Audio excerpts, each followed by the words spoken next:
Olá pessoal, você que acompanha a nossa página, hoje teremos aí mais uma entrevista comigo, Adjair Silva. Sou engenheiro agrônomo formado pelo Instituto Federal de Pernambuco, mestre em agronomia pela Universidade Federal da Paraíba e atualmente doutorando em agronomia também pela Universidade Federal da Paraíba, né? Então teremos aí essa entrevista riquíssima onde eu compartilho com vocês um pouco da minha vida profissional, pessoal também, e deixo aí algumas indicações para vocês que querem, né, estar aí atuando no mundo agro, tá bom? Valeu, um abraço e até lá! Olá, pessoal, tudo bem com vocês? Estamos aqui de novo. Me chamo Letícia Batista de Oliveira, sou estudante de agronomia na Universidade Estadual do Mato Grosso, a UNEMAT. E hoje vamos para mais uma entrevista. Hoje vai ser com a Jair José da Silva, ele que é graduando, mestrado e doutorado em agronomia, especializado em olericultura. Tudo bem, Jair? Olá, Letícia, tudo certo? É Tudo um em paz? prazer ter você aqui com a gente hoje, tá bom? A satisfação é toda minha, tá certo? No qual a você agradeço a todos, né? E parabenizo pela organização, tá certo? Desse momento, para mim, é uma grande satisfação poder compartilhar, tá certo? Um pouco das minhas experiências aqui com vocês e também da questão da oportunidade e, sem sombra de dúvidas, a valorização profissional através deste momento que vocês estão aí, tá certo? Da Unemat me proporcionando, tá bom? Então, Eu tenho fico muito certeza que grato mais vai uma vez. agregar muito, tenho certeza que vai agregar muito a sua participação. É de suma importância e vai enriquecer bastante o nosso projeto. Projeto No Mungro, que é Notícias do Mundo Agro, dentro dele o Entrevistando o Mundo Agro. Podemos começar falando um pouco sobre você. Se apresente. Certo, então, como a Letícia já me apresentou a princípio, né? Eu sou Adjair, tá certo? Eu sou engenheiro agrônomo, né? Formado pelo Instituto Federal de Pernambuco. Eu sou do estado de Pernambuco, né? Eu resido aqui na cidade de Feira Nova, cidade esta que está localizada aqui no Agreste Pernambucano, né? E fiz a minha graduação em agronomia, certo? Em uma cidade próxima à minha, né? Que é Vitória de Santo Antão, pelo Instituto Federal de Pernambuco, Campos Vitória de Santo Antão, né, no qual é minha segunda casa, ali onde não só eu fiz agronomia, né, Letícia, mas também eu fiz dois cursos técnicos voltados aí também para as ciências agrárias, né, que foi o curso de técnico agrícola, certo? E também do curso de agroindústria, né? Então, assim sendo, lá do Campus Vitória eu saí com três cursos, né, dois técnicos e uma graduação em agronomia, né, bacharelado em agronomia. Saindo do bacharelado em agronomia, eu migrei, certo, para o mestrado na Universidade Federal da Paraíba, pelo Centro de Ciências Agrárias, né,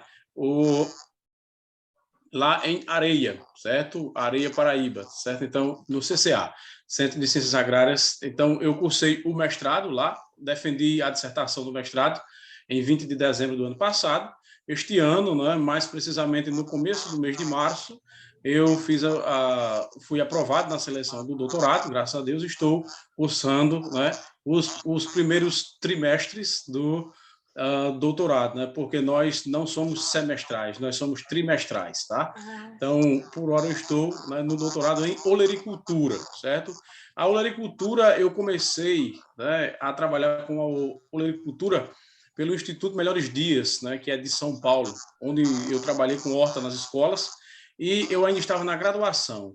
Então, a partir daí, eu comecei a gostar da olericultura, né? Então, eu fui desenvolvendo esses projetos com hortas escolares, de desenvolver um projeto de extensão na minha comunidade com hortas comunitárias. Então, a partir daí, né, que foi que veio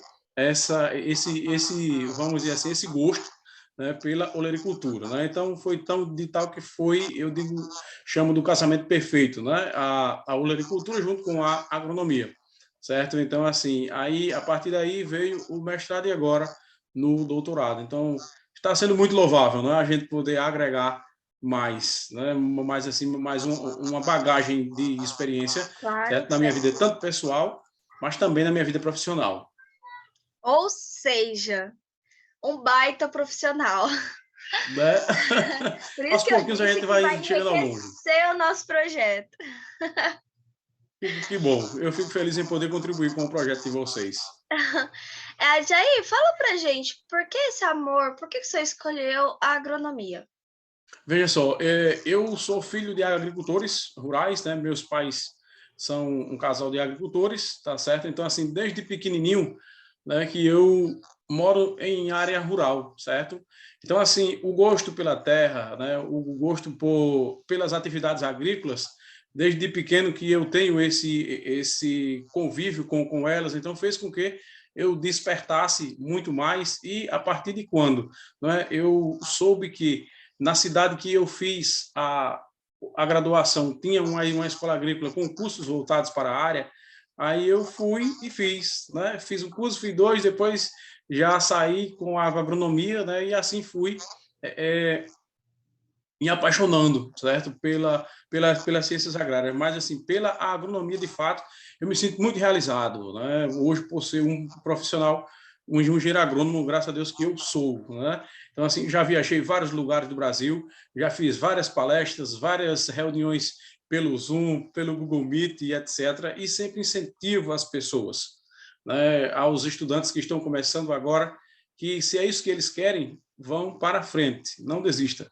Certo? Porque quando a gente tem um sonho, jamais a gente deve desistir dele, né? E, ou seja, e por gostar disso, né? Eu gosto do convívio com a natureza, de estar ali com a enxada na mão, cultivando o solo, entendeu? Ainda hoje, né? Eu estava com meu pai ajudando ali na roça, então, assim, eu me sinto muito, muito feliz e a cada dia mais realizado com a profissão que eu escolhi para mim. Nenhum dos meus familiares me obrigou a dizer assim, olha, você vai fazer agronomia, porque eu queria que da família tivesse um agrônomo. Não, partiu, tá certo, de mim mesmo, né, a escolher, tá certo, a gostar mesmo desta profissão que eu escolhi para mim. Entendeu? Tem que gostar. Pois é verdade. Tem que gostar. Agronomia para você fazer não é fácil, não. Não é fácil, não, de jeito nenhum, né? Mas um pouco maravilhoso. Eu sou apaixonada. Muito bom, muito bom. Não me arrependo nunca de ter, né, cursado e ter chegado, né, graças a Deus, já no último grau do estudo, né, através do doutorado em agronomia, né? Será que eu não gosto da agronomia? Gosto. Né? Fiz o mestrado em agronomia e agora fazendo o doutorado em agronomia. Você pretende dar aula? Eu pretendo. Eu gosto muito de campo, certo? Sem sombra de dúvidas. Mas, assim, se um dia eu fizer um concurso, né, para lecionar, eu assumo com o maior prazer, né? Então, de tal que tem um amigo meu que ele tem uma escola particular no Piauí, que é o Instituto Invictus. Eles têm uma turma de agropecuária e eu já leciono para eles, certo? Eu já leciono para eles algumas aulas, como, por exemplo, de fruticultura, certo? De olericultura, aulas de solos, né? Mas, tipo, tudo via remota, infelizmente, não presencial. Mas o meu estágio de docência, né? O meu estágio de docência, porque o meu mestrado ele é acadêmico, tá certo? Ele me permite ser professor, né? Lecionar. Então, o meu estágio, né?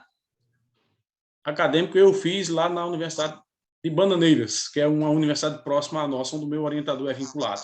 Mas é muito bom você estar em sala de aula, entendeu? Você vê aquela dinâmica do pessoal, enfim, é muito bom.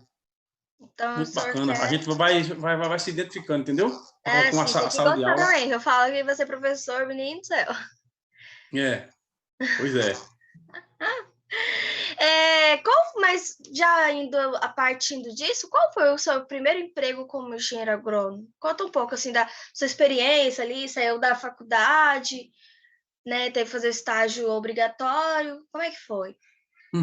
Vê só, Letícia, e todos que me ouvem, o meu primeiro contato, né, vamos dizer assim, o meu primeiro vínculo empregatício com a agronomia foi com o Instituto Melhores Dias, né, onde a gente fez a elaboração de hortas escolares, certo, em 9 cidades aqui, né, que eu posso elencar: Minas Gerais, Petrolina, né, a gente fez em Recife, Jaboatão, né, na cidade de Glória de Goitá e etc. Então, eu trabalhei nesta ONG, né, como engenheiro agrônomo, fazendo horta nas escolas para as crianças, né, crianças aí até do maternal, né, até o ensino médio, né? Então, assim, foi o meu primeiro contato, foi este, certo?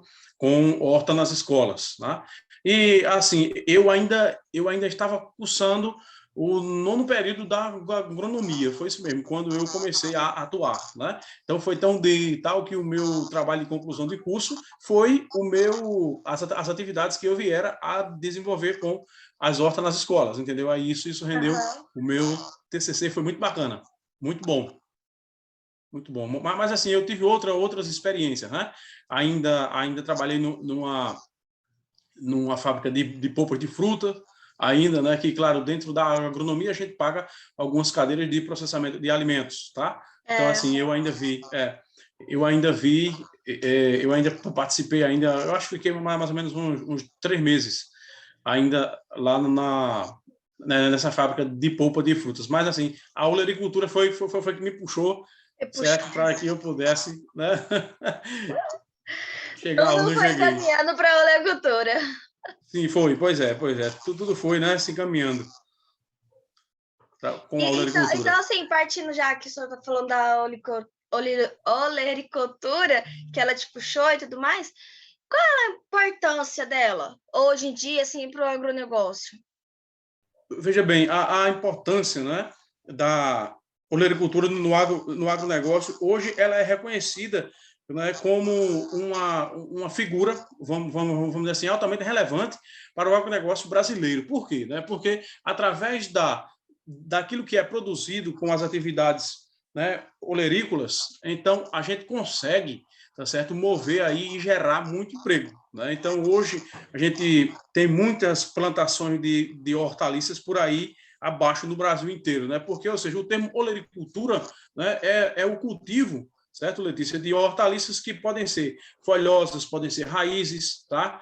Podem ser bulbos, tubérculos e hortaliça frutos em geral, como, por exemplo, pimentão, tomate, tá? Então, são hortaliças frutos, né? E folhosas, a gente vê o quê? A gente vê questão de cebolinha, né? A gente vê a couve, alface, entendeu? Rúcula, né? Coentro, salsa e etc, certo? Então, assim, hoje a olericultura é muito importante, é um dos carro-chefes que geram emprego e renda e movimentam a economia do nosso agronegócio. Então, de tal que aonde eu fiz a agronomia, certo, Letícia, lá é considerado o cinturão verde de Pernambuco, a cidade de Vitória de Santo Antão, porque lá produz muitas hortaliças, muitas folhosas, tá? Mas também as hortaliças frutos. Nós temos lá uma grande e vasta produção, tá? De hortaliças. Então, veja que dentro, né, desse contexto, certo, a gente tem uma diversificação de produtos, né, que são produzidos aí aliás, através da olericultura, né, que são aí cultivados, tá certo?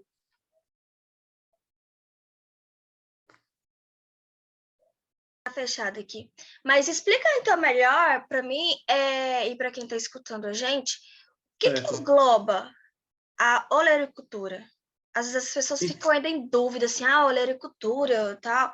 Explica mais adentro para a gente, por favor.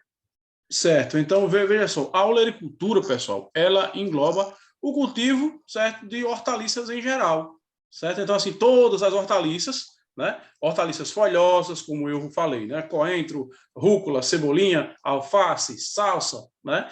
Mas também a questão de bulbos, como, por exemplo, o alho, né? Algumas raízes, entendeu? Então, assim, é um dos ramos da horticultura, certo? A olericultura, certo? Então, o que ele tem essas ramificações, tá bom? Então, assim, a olericultura em si, certo? Ela compreende toda a questão, certo, da produção de hortaliças em si, tá bom? Aí a gente chama das culturas olerícolas, né? E aqui no Brasil as principais olerícolas, né, são essas que eu citei.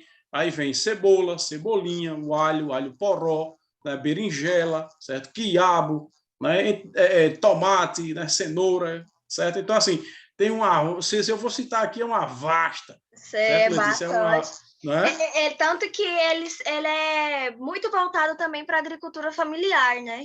Sim, evidente, com certeza, Letícia. Veja só, a agricultura familiar hoje, né? Eu conheço vários agricultores familiares orgânicos, tá? Que vivem da produção orgânica de hortaliças aqui, vizinho, né? A mim tem uma cidade e tem produtores aqui próximo ao sítio onde eu resido, né? O sítio Agostinho, tem uma família, aliás, tem umas 3 famílias que elas produzem, né, as hortaliças agroecológicas e levam para as feiras agroecológicas e vendem por um preço, tá certo, muito bom. Tá? Então, assim, para a agricultura familiar, com certeza é um dos carros-chefe de geração de emprego e renda.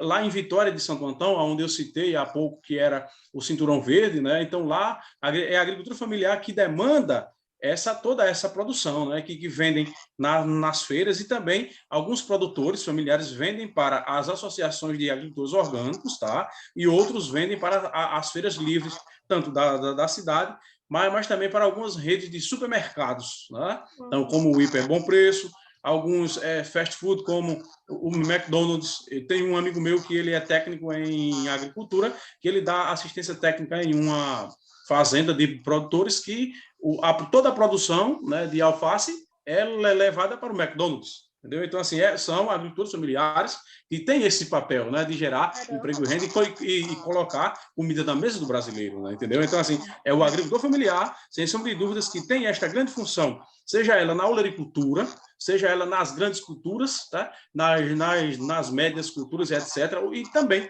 na criação de animais. Tá? Então, assim, a agricultura familiar hoje ela tem um grande papel, tá? Ela tem um grande papel de responsabilidade, certo? De colocar comida na mesa do brasileiro. Né? Então, seja como eu disse e repito, seja nas atividades com olericultura, certo? Ou também na criação de animais e etc. Certo? Nossa, e assim, é algo que, pelo menos agora, né? Vou falar de agora, eu sendo uma mera estudante, dona de casa, está dizendo que hoje, para a gente comprar aqui, o consumidor final aumentou bastante o valor das olericulturas, né? Igual, por exemplo, uma alface, a gente vai comprar no mercado, pelo amor de Deus, eu fiquei de cara. O pé, tipo, R$7, um pé. Então, eu acho assim que é lógico que a agricultura familiar, se não fosse ela, meu Deus do céu, né? Mas por que tá saindo hoje em dia, agora, tá tão caro para o consumidor final? Você tem alguma opinião? O que está acontecendo é o seguinte, né? O preço de muitos fertilizantes estão lá em cima, muito caro para caramba. Então, assim, o que acontece? Para eles produzirem, eles estão tendo um alto custo, certo? De produção. Então, com isso, está sendo elevado os preços, né? Então, como, por exemplo, agora com essa guerra entre Rússia e Ucrânia, o que é que está acontecendo, infelizmente, né? Os preços de muitos fertilizantes que estão vindo de lá, certo? Da Rússia ou também da Ucrânia e etc., né? Essas exportações, né? Aliás, desculpa, essa importação, né? Onde a gente aqui do Brasil compra de lá para cá, né? A gente vai importar, então está saindo aqui, ó, né? Como diz a expressão popular, no pescoço, entendeu? Tá mesmo. Entendeu? Então, assim, por isso que está muito caro. Algumas regiões também estão apresentando questões de secas, né? Então, com isso, o produto vem a ter um preço maior, né? Alguns produtos estão entre safras, né? Alguns já acabaram, mas assim ainda há pouca oferta no mercado. Agora, outros, infelizmente, o que acontece? Aí o pessoal diz o seguinte: está acontecendo esta guerra, então vamos fazer o seguinte, já que a gente está comprando o fertilizante caro, vamos arrochar o consumidor final, vender bem caro, entendeu? Então, assim, às vezes eles usam, né? O grande mercado usa daquilo que está acontecendo para levar os preços para ficar aí muito abusivo, infelizmente. Então, quem sofre com isso também é o consumidor final, né? É o consumidor final, infelizmente, entendeu? Então, Letícia, aqui no Brasil, a olericultura, ela surge, né, ela veio a surgir na década dos anos 40, aliás, na década de 40, quando estava aí, né, a Segunda Guerra Mundial, entendeu? Então, então, assim, onde existia aí, mais ou menos aqui, cerca de... Aliás, tinha-se algumas plantações, certo? Já de hortaliças e tal. Mas quando a Segunda Guerra, né, começou, que aquele estupim de guerra muito grande, destruindo tudo, então foi aí aonde surgiu, tá certo? As primeiras hortas, ou seja, vamos produzir em grande escala para poder alimentar não só o Brasil aqui, mas também, claro, sem sombra de dúvidas, o mundo. Né? Então, a olericultura ela surge no Brasil, mais uma vez eu digo e repito, na década de 40. Então, a partir daí, né, nos anos, já 10 anos depois, né, na década de 50, foi onde começa, né, as primeiras pesquisas aí sobre olericultura. Certo? Então, assim, as primeiras pesquisas vieram a chegar aqui no Brasil em olericultura. Então, 30 anos depois, né, já na década de 80, certo? As atividades de pesquisa começaram a ser cada vez mais intensificadas, né? Então, a partir daí já foram lançadas alguns cultivares, certo? De hortaliças, né? Então, assim, a Universidade Federal de Viçosa, a UFV, né, ela tem uma grande parcela também de contribuição nessas questões aí, tá? Da questão da olericultura, certo? Quando então, ela assim, surgiu, né? Exato. Né? Então, a Universidade Federal de Viçosa, ela tem um desses grandes papéis. Né? Então, tem até alguns pesquisadores, né, que lançaram este livro, né? Vou colocar aqui para vocês verem direitinho, não sei se vocês conseguem ver aqui direitinho. Está embaçado. Está embaçado, né? É. Que é o novo manual, certo? Deixa eu... Aqui, não sei se vocês conseguem ver. Que é o novo manual, não, né? Está muito ruim a imagem, né? Então, assim, somente citando para vocês, é o manual, certo? De olericultura, né? Que é pelo Fernando Antônio Reis Filgueira. Então, este livro aqui, né? Este manual, agora dá para ver direitinho, né? Sim. Pronto, então é este manual, né? Que a gente chama da Bíblia Sagrada, né? Para nós que Olericultor. estamos na labuta da olericultura, tá certo? Como que a intensidade luminosa interfere na produção, no processo de produção da olericultura? Veja só, Letícia, a olericultura, certo? Ela demanda de luz. Toda planta, ela demanda de luz. Então, se eu não tenho muita luz, o que é que vai acontecer? Não tem fotossíntese, não é isso?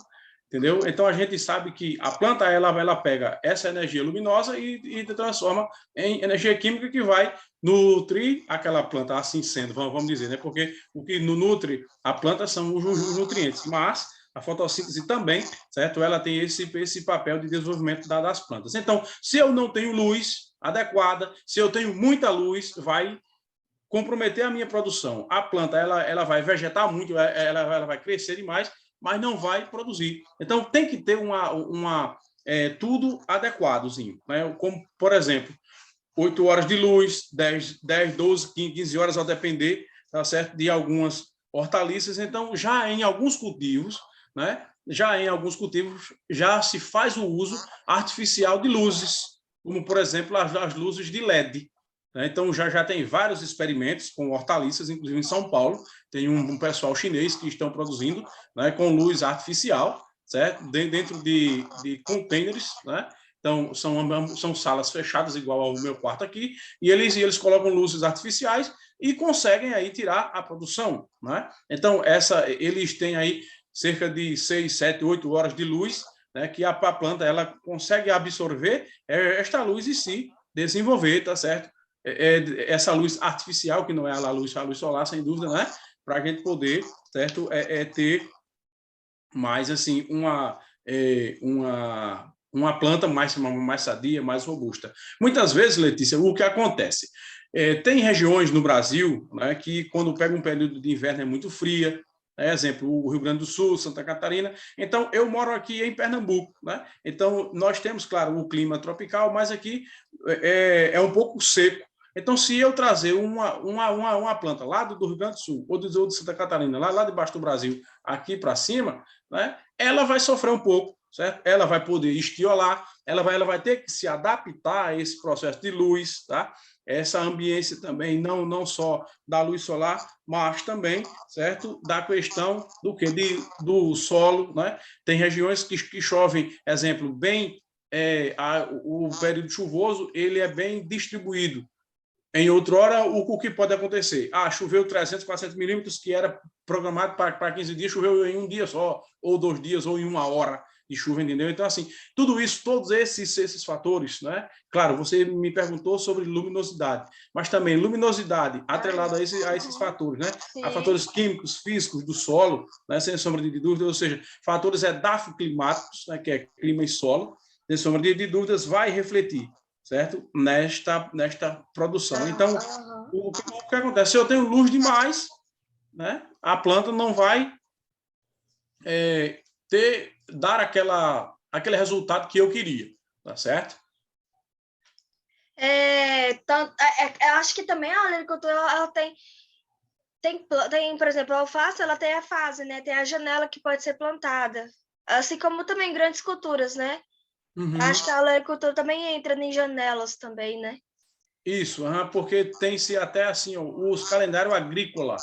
Exemplo, tem o calendário agrícola, estamos no mês de março, né? Ou seja, no mês de março, o que é que eu posso plantar? Exemplo, algumas culturas que são plantadas o ano inteiro, Letícia, como, por exemplo, a cenoura, alface, coentro, mas assim, tem outras que já são mais peculiares, como, por exemplo, a rúcula, né? O pimentão, etc. Exemplo, o pimentão você pode plantar o ano inteiro, em cultivo aberto ou cultivo fechado, né? Então, assim, tem outras que não toleram muito frio, outras não toleram muito o inverno, entendeu? É muito sol. Então, é importante para o agricultor, né, que atentar para isso, né? Aqui, na nossa região, o que acontece? Os produtores, eles plantam muito durante o ano inteiro, né? O pessoal lá do Cinturão Verde, que é da cidade de Vitória de Santo Antão, alface, cebolinha, coentro, rúcula, quiabo, né? Pepino, pimentão, maxixe. Então, assim, essa parte toda, né, eles conseguem plantar bem e tirar bem, tá certo? Então, assim, porque quando falta água, Letícia, a água do céu, o que é que eles fazem? Alguns produtores, eles têm dispõem de água, né? E fazem a irrigação, entendeu? Então, assim, não falta hortaliça no mercado. Agora, assim, mediante aos preços, né, dos fertilizantes, eu não sei assim se está faltando, né? O exemplo pode, às vezes, até faltar, por questão de que alguns produtores não conseguem, né, assim, acompanhar aqueles produtores maiores, né? E muitas vezes aí, são, no caso, é um caso associados. mais do Ceasa, né? Por exemplo, eu trabalhava ali no Ceasa Goiás, o problema acho que pode estar mais envolvido ali, né? Sim, porque assim, veja só, o Ceasa, ele absorve toda aquela produção, né? Então, tem muitos produtores que já produzem e já vendem direto ao Ceasa. Outros se preocupam em dizer assim, não, eu vou vender para aquele mercadinho ali, aquele hortifruti. Aí vende. Outros têm a sua banca na feira livre e vai comercializar. Outros têm, né, o seu box, às vezes, né, no mercado, etc., e já vende de forma direta, entendeu? Então, assim, às vezes, Letícia, o que acontece? O que acontece é o Ceasa que delimita o preço. Diz, Letícia, tu vai chegar com um caminhão carregado de repolho. Beleza, então o teu repolho, eu só vou comprar a caixa, um exemplo, a R$50, um exemplo, né? Então, às vezes, o que acontece? Quando está muito bom de preço, esse de 50 pode ir para 80, a caixa do tomate, né, em si, hoje está por quase 100 reais, etc. Então, eles tabelam e limitam esse preço, entendeu? Aí, às vezes, o pequeno produtor não pode concorrer com eles, né? Entendeu? Por questão de até questão de preços, né? Entendi. Quais são as características da olericultura? Veja só, o seguinte, veja, ela tem por característica, né, sem sombra de dúvidas, por ser uma atividade, né, que ela é agronômica, né, e principalmente ela é altamente intensiva, certo? Então, é uma atividade intensiva, ela requer investimento, certo? Sem sombra de dúvidas, porque se você hoje for fazer uma horta, né, o que é que você vai precisar, né? Você vai precisar de ter, claro, sem sombra de dúvida, a sua área, né? Você vai ter que ter trabalhadores, você vai comprar insumos, você vai gastar hora máquina, né? Para fazer o quê? Para arar a terra, você vai fazer calcário, adubação, correção e etc. Então, assim, ela tem por característica isso, né? Ser assim uma atividade que gera muito emprego, gera renda, né? E claro, ela é intensiva, que você pode produzir o ano inteiro. Eu tenho amigos que fazem experimentos de mestrado e doutorado em uma estufa lá na Paraíba, né? Certo? Que o pessoal lá eles trabalham o ano inteiro na fertirrigação, mas o investimento com estufas, com este ambiente protegido, Letícia, é alto, sem sombra de dúvida, né? Entendeu? Então, lá eles produzem o pimentão colorido, mas o que acontece? Aos poucos, as primeiras, segunda, terceiras produções já vai cobrindo aquilo que foi gasto em outrora, né? Então, assim, é uma atividade que tem um investimento alto, né? Agora, sem sombra de dúvidas, viu? Ela tem o seu retorno, sem sombra de dúvidas, certo? Então, assim, tem qual o seu a retorno. importância dela? Então, veja só, como importância é que, como eu disse e repito, é uma grande geradora de emprego e renda e, sem sombra de dúvidas, né? É uma grande contribuinte, certo, para a balança comercial, entendeu? Então, assim, porque o que a gente tem de produtos, né, hortícolas em redes de supermercado, fast food, é muito alta, entendeu? Então, já pensou durante o dia o quanto de batata frita não é consumida nesses parques de alimentação, né? Alface, tomate, né? Em hambúrguer, em pizza, na cozinha do próprio brasileiro. Então, é muito alto, é muito grande, entendeu? Então, é uma importância muito, muito grande, certo?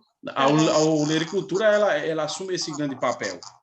Muito então, bom. Assim, a partir de ouvir o senhor falando, ouvir a sua palestra, dá para saber a importância, que na verdade a gente não fica sem, né? A gente não fica sem. Pois é. Não dá. Verdade. Pois é. Quais são os tipos de exploração da olericultura? Explica então, mais. Assim, exploração, né, é que a gente pode ter uma grande diversificação de produtos em uma pequena área, né? Ou seja, a gente pode explorar aquela área, por exemplo, ó, dentro de um canteiro, você pode plantar a cebolinha e o coentro, né? Aí em consórcio, né? Aí você pode ter essa exploração, você pode ter a produção agroecológica integrada, sustentável, que é a PAS, chama de PAS, onde você tem ali um galinheiro no centro, as galinhas se alimentam daqueles restos de verdura, elas vão lhe dar, em contrapartida, ovos, carne também, sem sombra de dúvidas, né? Hoje, o pessoal já estão usando a aquaponia dentro deste ramo de olericultura, que é a criação de tilápias, entendeu? Então, assim, é muito isso explorado, tem um nicho muito grande, certo? De exploração comercial, tá certo? Então, assim, também, sem sombra de dúvida, essa exploração é gerida por agricultores familiares e, sem sombra de dúvidas, também por agricultores, certo? De grande porte, né? Onde eles compram, faz aquele pré-beneficiamento e leva para as grandes redes de supermercado. Aqui, próximo, né, na cidade de Vitória de Santo Antão, tem a rede de supermercado chamada Verdão. Né? Então, é um pessoal que compra as hortaliças da região, né? Coloca na sua embalagem própria, nos seus caminhões e vão fazer entrega nos supermercados, nas redes da Walmart, né? O Hiper Bom Preço, Pão de Açúcar, né? Então, tem o açaí atacadista, que eles entregam até na Paraíba. Então, assim, é explorada de várias formas, tá certo? Não, tanto pelo pequeno agricultor, mas também pelo agricultor de maior porte e, claro, né, nessa questão de consórcio, né? E ter assim, Letícia, importante que quando eu passava lá, eu sempre via que os agricultores, eles faziam aquela rotação muito importante. Nesse canteiro, ele plantava alface e cebolinha. No outro, ele já colocava coentro. E aí, assim, fazia aquela rotação para quê? Quando ele colhesse aquele canteiro A, o B estava próximo de colher. Quando ele colhia o B, chegava o C, o D e assim sucessivamente. Para ele ter né, fazer essa exploração e ter essa programação e organização para ele ter produto o ano inteiro, certo? Então, assim, também isso é importante ao agricultor. As agências, aliás, desculpe, as empresas de assistência técnica e extensão rural também, para alguns agricultores, né, estavam ali orientando o próprio Instituto Federal com projetos de extensão também, né, tinham orientação dos alunos e etc., entendeu? Já para que eles pudessem estar, né, estar sempre nessa conexão com o mercado, oferecendo produto o ano inteiro e ele lá permanecendo no campo, gerando emprego e renda e vida digna para a sua família, sem sombra de dúvidas, para o seu filho, entendeu? Para evitar, né, o quê? Para evitar o êxodo rural, né? E é um mercado assim, que muita gente não para pensar, mas é um mercado que rola muito dinheiro, né? Move bastante o mercado brasileiro, com né? certeza, exatamente. Assim, além de gerar a questão financeira, mas também na parte social, tá certo? Na parte de emprego, de renda, e sem sombra de dúvidas, a qualidade de vida das pessoas, porque, como por exemplo, a produção convencional produz muita hortaliça. O pessoal da agroecologia, muita hortaliça. O pessoal dos produtos orgânicos, eu não sei se na sua cidade aí tem feira agroecológica ou orgânica, né? São produtos que o pessoal compra muito e já vem, né? Eles já ligam, já disponibiliza, né, para os seus compradores. Letícia, hoje eu vou levar para a feira X produtos. Aí você diz, não, Jair, eu quero lá rúcula, cebolinha e cenoura, um exemplo, né? Aí eu já levo certo, aquilo é a tua quantidade. Você já leva. Essas feiras acontecem mais ou menos de madrugada, 5 horas da manhã. Quando dá 8, 9 horas da manhã, só tá lá as bancas, os agricultores já venderam tudo, já foram embora. E semana que vem, de novo, entendeu? Sim, então, durante a pandemia... Aí tem as feiras, né? As feiras, tem. Aí, assim, durante a pandemia, muitos agricultores já levavam certo. Né? O pessoal já ligava pelo WhatsApp, dizia, eu quero essa semana uma cabeça de repolho e 2 quiabos. Aí já levava, já entregava. Muitas vezes o pessoal vinha até as hortas fazer esta colheita, entendeu? Então, por quê? Eles podem também explorar o turismo rural, sem sombra de dúvidas disso aí, entendeu? Então, tem pessoas que pensam que lá na gôndola do supermercado que tu vai lá e colhe aquele tomate, né? Aquela berinjela, aquele pimentão, mas você podendo trazer o consumidor para dentro da sua horta, trazer para tornar essa coisa bacana, é show de bola. Entendeu? Então, assim, você oferecer um suco natural, você oferecer um bolo de mandioca, etc. Então, isso, né, tem alguns produtores já estão atraindo, né, os compradores para as suas comunidades. É melhor para eles, né? É uma forma boa de atrair o cliente também, né? Com certeza. E eu digo isso porque eu conheço exemplos aqui próximos, né? Tem uma comunidade que eles trabalham com isso, né? Com a agroecologia e também produtos orgânicos e oferecem isso aí, né? A questão, né, do turismo rural. Isso é muito bom. Eu participei já de vários encontros de produtores familiares orgânicos, né, na produção de hortaliça na Bahia, no Ceará, aqui em Pernambuco. Então, a gente passou em várias hortas e cada um tem sua dinâmica, né? Leva o pessoal para lá para conhecer a feira, né? Então, enfim, é muito bacana. Então, a olericultura em si, ela tem um papel não só de movimentar o mercado, mas também um papel social, sem sombra de dúvida, de mudança de hábitos. Pra gente. Importantíssimo, porque, olha, quando eu trabalhava com horta nas escolas, através de uma simples horta na escola, as crianças não gostavam de verdurinhas.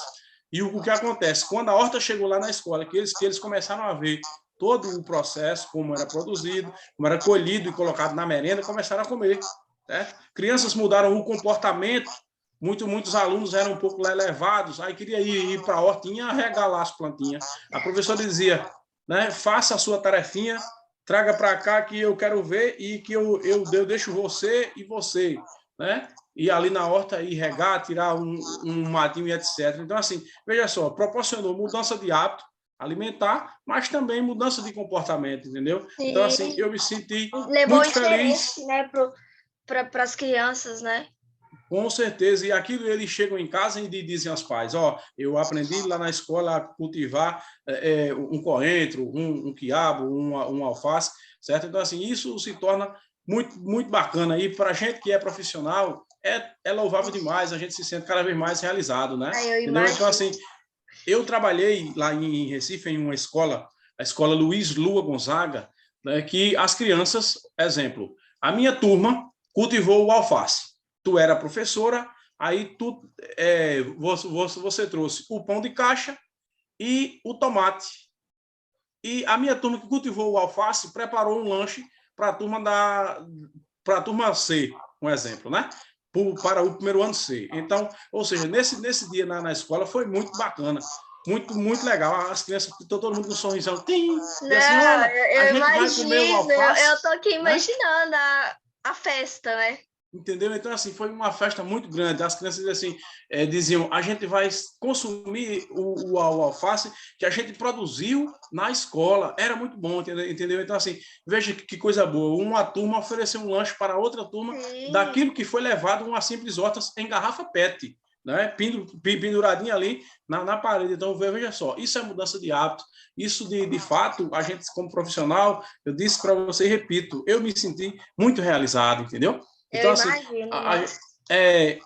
por onde a gente passava, e tinha vários testemunhos, né? Entendeu? Então, assim, as crianças diziam, tio, eu posso regar, eu posso ir na alta com você, entendeu? Então, assim, olha, eu não comia tomate, mas a partir daqui, dessa horta, eu comecei a comer tomate, a comer Oh, alface, etc, entendeu? Então, assim, muito bacana, a gente fazia várias atividades e via o sorriso das crianças. As imagino. senhoras de idade, as senhoras de idade, da terceira idade, também tínhamos um grupo numa escola chamada Antônio de Brito, fica na Mostardinha, em Recife. Então, as senhoras de idade que conduziam a horta, plantavam a abóbora, plantaram quiabo, coentro, cebolinha. Então, assim, fizeram aquele banquete muito bonito. E elas tinham aquele desejo, né, aquela pertença de cuidar da horta. Então, assim, muito bom, certo? Eu acho assim que eu não escolhi a olericultura, foi Ela ela te que me escolheu. escolheu, né? É bom Então, demais assim, quando a gente faz o que a gente gosta, tá? Doido. exatamente. Então, assim, a gente fazer de fato, Letícia, aquilo que a gente gosta, né? A gente faz tudo por amor, certo? Então, assim, eu acho que a gente não se arrepende nunca. Eu nunca me arrependo de ser agrônomo, de forma Então, alguma. já que o senhor já é tão realizado, tão feliz, então eu acho que você é uma pessoa certa para a gente finalizar aqui a nossa entrevista, para dar um conselho, né, para a gente que está aí na faculdade, lutando. Qual o conselho que o senhor daria para a gente? Para um Veja futuro? bem, Letícia e todos que estão me ouvindo aqui, o conselho que eu deixo para os senhores e as senhoras é o seguinte: não desistam. Porque durante a caminhada nossa para fazer um curso de graduação, de pós-graduação e etc., a gente vai encontrar muitas barreiras no nosso caminho. Mas quando você tem a força de vontade, quando você tem pessoas suas próximas pegando na sua mão, lhe incentivando, você chega onde você quer, certo? Então, assim, e nunca dê ouvidos para a opinião, né, ou opiniões negativas de ninguém. Né? Então, se você tem o seu sonho, eu quero ser um agrônomo, né? Então, siga, corra atrás que você vai conseguir. Né? Então, assim, se você perder tempo jogando pedras nos cães que ladram ao longo do caminho, então você não vai ter foco no seu objetivo. Então, mantenha isso aqui, ó, foco. Né? Foco no seu objetivo, né? Para que você possa chegar até lá. Não é fácil. Né? Tem muitas dificuldades, às vezes tem corte de bolsa, né? Tem claro, na nossa vida pessoal, tem alguns impasses pessoais, etc. Mas, assim, quando a gente tem força de determinação e tem fé, né, em Deus e Tá pessoas tudo ao nosso certo. lado, a gente dá tudo certo. Então, assim, ninguém cresce sozinho, ninguém cresce sozinho. Para mim chegar, né, do ensino fundamental até o doutorado, eu precisei de um bocado de gente, né, de um punhado de Opa, pessoas que estavam ao meu lado, me incentivando, amigos fiéis, né, poucos, mas a gente tem ao longo da caminhada. Conhecidos a gente tem muito, amigos a gente tem pouco, quase nada. poucos, né? Então, familiares também que nos empenham, que torcem pela gente, entendeu? Amigos que se espelham em nós, né? Então, tem pessoas que dizem assim, ó, Adjaí, eu quero ser agrônomo a partir do teu exemplo, da tua palestra que eu fiz. Então, eu tive muita dificuldade, mas eu não vou desistir, eu vendo você, etc. Eu já passei por vários testemunhos de pessoas assim, Letícia, entendeu? Que disseram, ó, Adjaí, eu não desistir do curso por conta da conversa que eu tive com você, da sua palestra que você fez ontem, e etc. Quando eu fiz a palestra com a Alessandra e o professor Max Rabelo, uma amiga minha chegou para mim no meu WhatsApp e disse, ó, Jair, parabenizo você pela palestra, foi excelente, etc. Mas, assim, eu confesso que eu não desisti a partir do seu carinho, do seu amor, do seu fervor que você tem pelo aquilo que você escolheu. Então, no assim, caso, o senhor exemplo. até participou do meu projeto. Você já fez uma palestra para mim online no YouTube. Com a Alessandra Conceição. Isso. Falando de agricultura 4.0. É isso. Não foi? É o meu projeto também. Coisa boa, tá certo? Então, fico feliz em poder ter contribuído naquela hora e agora novamente. E eu agradeço então, assim, demais, tá bom? A Jair, satisfação minha. Eu, como a Alessandra e toda a comunidade Unemate, agradece demais a sua participação, agradece muito, muito, muito você tirar um pouquinho do seu tempo aqui pra gente, trazer todo esse conhecimento e esse amor que o senhor tem pela agronomia, assim como a gente também tem. Então, é muito bom escutar pessoas como você, dar aquele ânimo, né, para a gente continuar trabalhando aí para a agronomia. Então, sem sombra de dúvidas. Eu agradeço muito, muito mesmo que você tenha tido tanta disponibilidade assim, para a gente, tá bom? A Unemate vai estar sempre de portas abertas, sempre à vontade, qualquer coisa, é só entrar em contato, tá bom? Tá bom. E mais uma vez agradeço, tá, Letícia, a você e a todos da Unemate, tá certo? Pela oportunidade, tá bom? E dizer-lhes que no que eu puder ajudar para a formação de vocês, seja um conselho, uma palestra, né, um minicurso, etc., estou também à disposição, tá certo? Então, assim, a gente aprende juntos, né? Então, aquilo que eu sei, eu procuro passar com toda a humildade, né? Então, quando eu não sei, eu procuro as respostas e trago. Certo? Então, assim, e outra coisa importante também é que o profissional ele deve ter humildade, né? Não querer crescer pisando nos outros, não, tá certo? Então, cresça pensando em você, né? Em dar o retorno para aquelas pessoas que torcem por você e não desista, né? Porque o diferencial da vida é esse, é não parar, é não desistir, é seguir adiante, tá bom? Exatamente. Então, muito obrigado mais uma vez, muito tá? Obrigada. E agradeço estou à disposição. A sua presença. Muito grato, Letícia. Muito grato também. Satisfação demais.